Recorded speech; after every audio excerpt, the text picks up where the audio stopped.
Legionnaire Archery here, folks. It's been a while since I shot a video, and I was working on a hickory bow, so I thought I'd come back and shoot a video. The reason I haven't been shooting is because I haven't gotten the software to edit my videos the way I want them to be. Fortunately, I can still upload videos. They're just not gonna be edited. So I thought I'd just shoot a few more videos on some of the things that I do to make my life easier when it comes to making bows, and this is one of the things that I do. So as we all know, wood is not perfectly straight. It never is, unless you get a board. Then you can go ahead and have a pretty straight bow, and you're not gonna have many alignment issues. However, boards, they get a little boring and dull, and so I love making stave bows and not board bows, because I think that, I don't know, they don't seem as boring or repetitive as a board bow. And so every piece of wood you come across is different, and part of the challenge is making a working bow from it, and also the character that every piece of wood has. It will transpire on the work of art that you make, on the bow that you make. As such is the piece that I have in front of me, which is a hickory stave, and this particular hickory stave is about 3 inches wide. I brought this piece back from Mexico on my vacation last year, and so right now I'm turning it into a California flat bow. Now I'm gonna go ahead and just talk about some of the things that I do to make my life easier when I work with staves, because like I said, they're not all nice and straight as we would like them to be, and so that that makes it more fun, but it also makes it more challenging.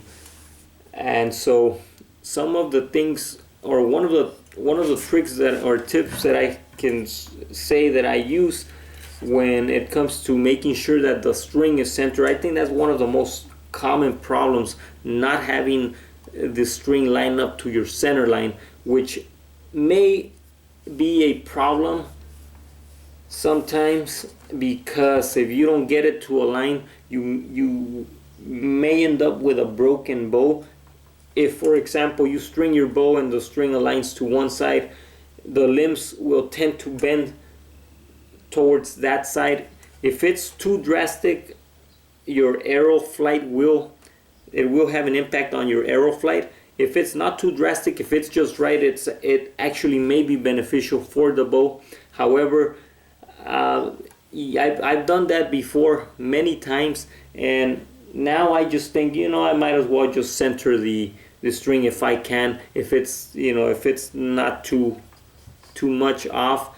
Also, I use this particular trick if the bow is if the bow is gonna be between 20 and 45, maybe up to 50 pounds. Anything heavier, I try to use just heat to correct it and make sure the stave is straight, because when you're making a stronger bow, the force that the wood is under gets substantially multiplied, and so if you try to lay out your bow in such a way where it's not following the grain, there's more of a probability of breaking. However, for bows that are lighter, you're not gonna come across that issue too often.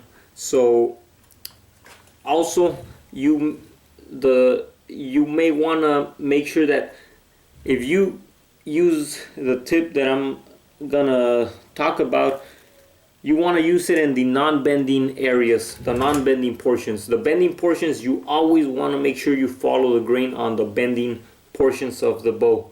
You may get away with quarter of an inch of not following the grain, or a very narrow margin of error.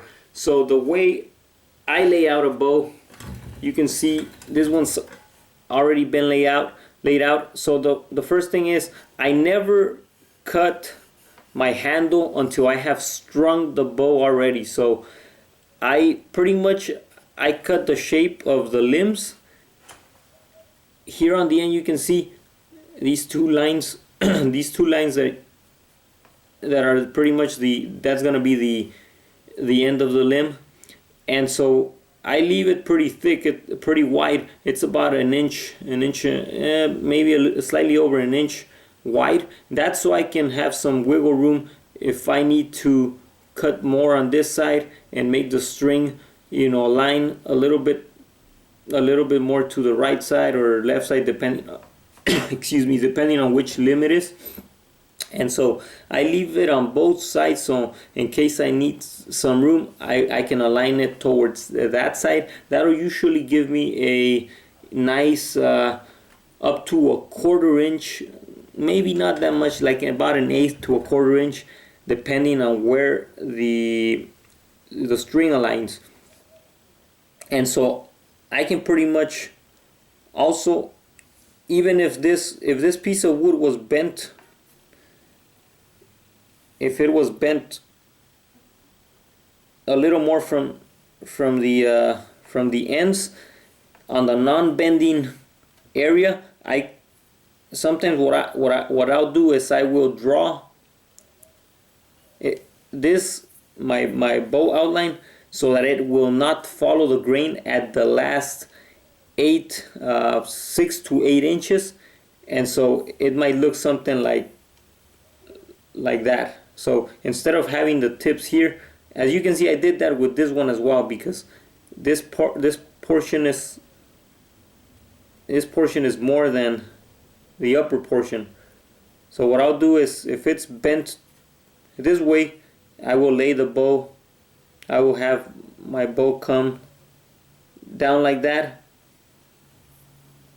where it'll be as if the limb wasn't crooked. But the only reason I do that is because that section is not going to bend, so it's not gonna, it doesn't necessarily have to follow the grain.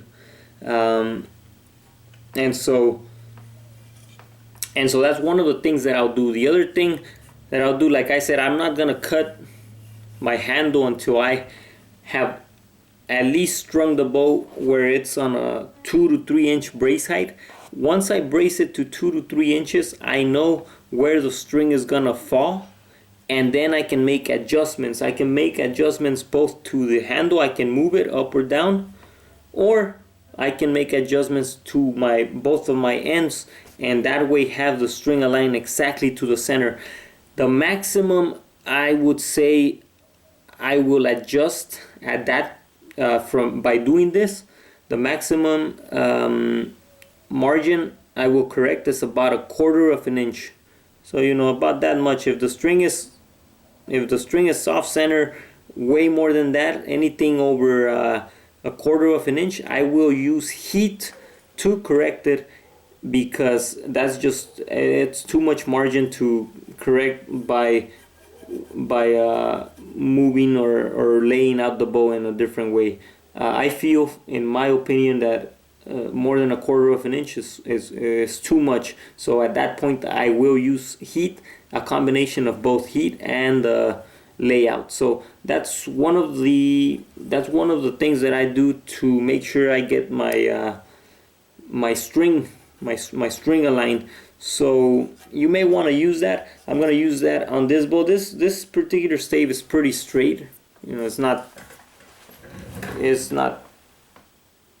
terribly, it's pretty much almost perfect. So you know, I'm not gonna do that with this one so much. There's pretty much, I just gotta make sure the bow's just laid out correctly. That way I won't get any issues with the string alignment in this particular stave. But there are other staves where I do have to use that and the combination of heat to make sure that everything lines up and everything's straight. Like I said, if the string is not aligned properly, you may have some flight issues, and I've seen cases where arrows will fly differently. especially when you're drawing your bow. If you draw it up to like say 27 inches, and then because we don't draw the exact same every time we draw, we may draw 27, then we may draw 27 1/4. That 1/4 inch difference that you draw the bow back, if your string is not aligned, it's gonna make a big difference, and so that will translate into less accuracy. And so pretty much that's all I have to say. Feel free to message me if you have questions, and also I have some rawhide strips for sale. I'll post a video up on the rawhide strips so you can see it. They're made out of goat rawhide. It's pretty thin. If you're interested in that, give me a shout. Go ahead and send me a message through here, or go to my website legionnairarchery.com and send me a message through there. I haven't posted those up there on the website for sale, but if you message me, I'll reply and I'll tell you what I have in stock. Anyways, thanks for watching.